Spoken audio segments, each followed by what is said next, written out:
Good morning, my peoples.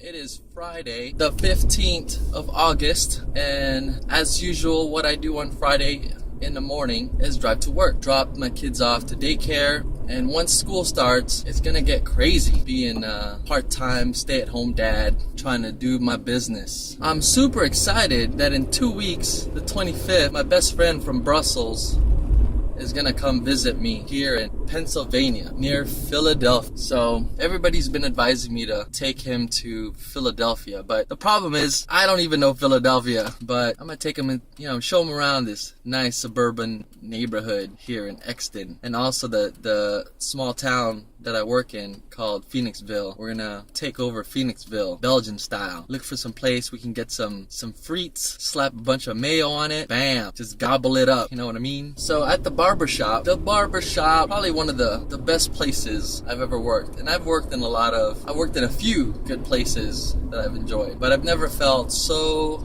at home where I work now. Being the new guy, normally when I come in, my schedule is pretty open. Like I have nobody. I have maybe one person. But the shop is pretty popular that we get quite a bit of walk-ins. So I get busy at the shop. The nice thing right now about having that time in between is I can work on posts and edit videos, because I make these videos on the way to work. They run about 10 minutes long, and the editing part, it doesn't really take long, but it takes a bit of time when you're trying to do things in between. So I'm not a very good multitasker. I don't really believe in multitasking. I don't think, well, that's not true. I mean, you can do things at the same time, like circus freaks, juggling and riding a bike and stuff like that. But in general, you can't really multitask most things. Well, for me, I can. I gotta focus on one thing at a time, and let go of stressing out about thinking about the other thing I gotta do.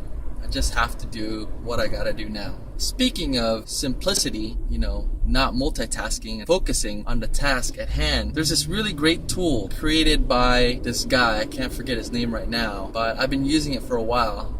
It's super useful. He provides free content online, and the website is called simpleology.com. Simple, simpleology.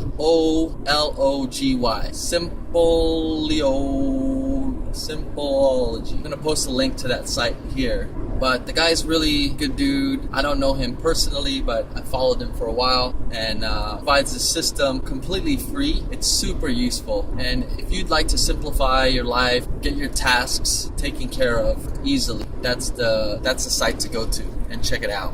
The other thing I want to share is something that I feel like has been super helpful for me as far as, life in general, but I think it translates to business very well, which is generosity. And for me, I've always kind of an ideal value. I've always wanted to be a generous person. I've always wanted to be giving, but I found myself hesitant to do that because for a long time, I felt like I didn't have any monetary things to give. I didn't have a lot of money or something. You run across a lot of people on the street, and if you gave money to every single person that needed money on the street, you'd start needing to be on the street panhandling. Then I also discovered that you have other things to give. I'm not going to go into that fully, but the reason I mention that is when I moved here from Brussels, one of the things that was really challenging for me long-term wise in Brussels was being able to meet everybody. That was taken away from me. And it just happened because of not entirely the fault of it being outside of my ability to do. But, if I could move to Brussels all over again, one of the first things I probably should have done,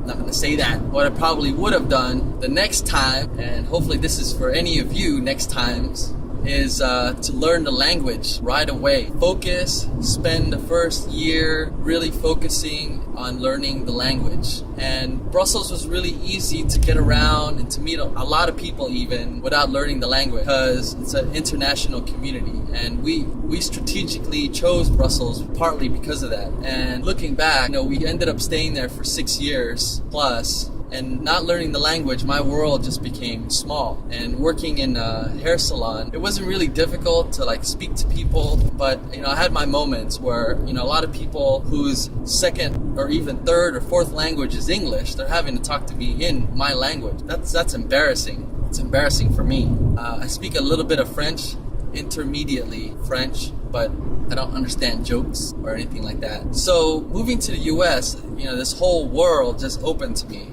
America, Americans, I love you. I can talk to you. So that really paved the way for me to speak to people. My idea to launch my website became a lot more possible. But now that I'm here, one of the first things I did at the barbershop when I'm not busy is I walked around, introduced myself to every single business owner around Phoenixville as best as I could. And I found that most of them were pretty nice. Most of them were pretty receptive. Some of them, I had a few people that were just like, what are you doing? I could sense that. So, what are you doing? I'm just like, don't worry about it. I'm just doing my thing. I'm just glad I could talk to you. I can understand you're angry at me or you're irritated by me. That's good. I get it. So the reason I'm saying this to you is most of you quite possibly live in a world where, there's certain rules. You have certain, you're surrounded by an atmosphere where there's certain things you can't do. At least that's what you think.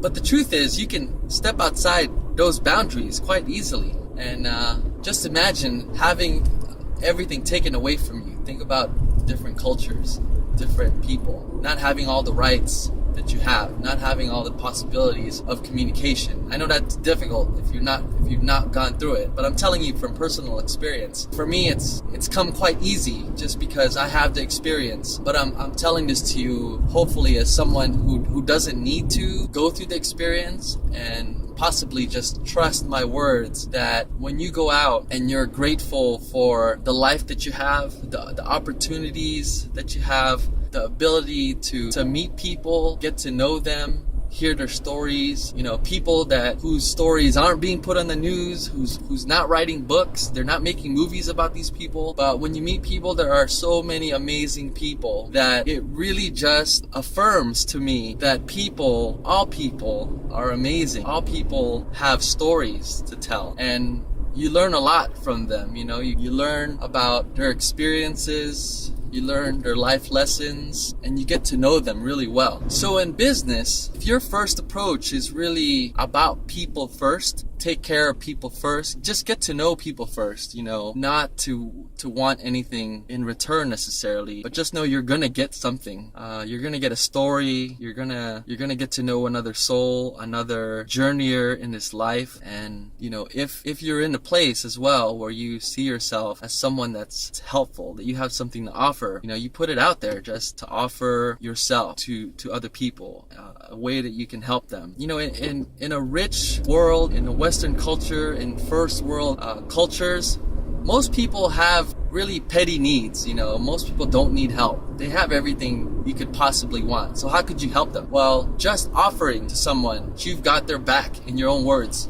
Those are my own words. That you're a friend, loyal, whatnot. That's something you can offer, and in the future, you can be there for them. And you build yourself up. And this is not a strategy or anything. I'm telling you this as this is the kind of person you strive for, no matter what. Or this is the kind of person I strive for. And I'm hoping a lot of everybody strives for. So you're striving to be this person who's generous and helpful. You're introducing yourself to people. There's no catch to it. You're just gonna be that dude and that dudette. And you've built that relationship. They trust you, and they should trust you because you're a trustworthy person, no matter what. So now you also have a business. You're in business. You're doing something. You have a store. You have a company. You're an entrepreneur. You have a small shop. You're selling something. Well, now when you refer things or you provide information to people as the need comes, your word is automatic gold that they can trust you. The sad thing I really see is that salespeople, they use this, and people use this to sell crap.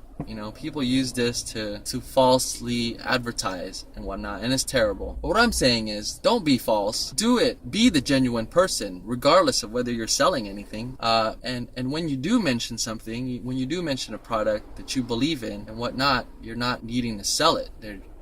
People are just interested in wanting to try it out because you say it's helpful, you say it would be good for them or whatnot. And there's nothing like learning something from somebody who's offering something that you can use and that would benefit your life. So strive to be a generous person first. Strive to be grateful, and imagine you just received this life today, brand new, and look around at what you have. All the things that are in front of you as gifts of being free, having freedoms, having access to fast food and healthy food, the ability to communicate with people in your own language, the ability to, meet awesome, amazing people all around you, just discovering people that are awesome and amazing around you that you can become lifelong friends with. There is nothing sweeter than that day that you're born. It's really cool. It's an extreme example is Fight Club. If you've never seen Fight Club, watch it. It's an awesome movie. There's a great scene where Brad Pitt takes the kid from the 7-Eleven kind of store, and he takes him out back and puts a gun to his head, takes his ID, and then he lets him go. But he tells him that, you get a fresh start today. I asked him what you wanted to do. I wanted to be like a doctor or something. And he's like, what are you doing working in 7-Eleven? You graduated, go be a doctor. And if you're not a doctor by so-and-so time, I'm gonna fine you, But he's like, let the guy go. Ed Norton, the other character in Fight Club, tells him like, what the are you doing? And he's like, tomorrow when he wakes up, his breakfast and everything, his whole life is just never gonna taste sweeter than it is. It's gonna be the sweetest, best breakfast he's ever had because he's been given a second chance in life. So that's something to think about. Imagine being given a second chance in life, because that's what you have every day. Second chance. Yesterday is done. Today is brand new. As usual, you guys are awesome. Make it a great day.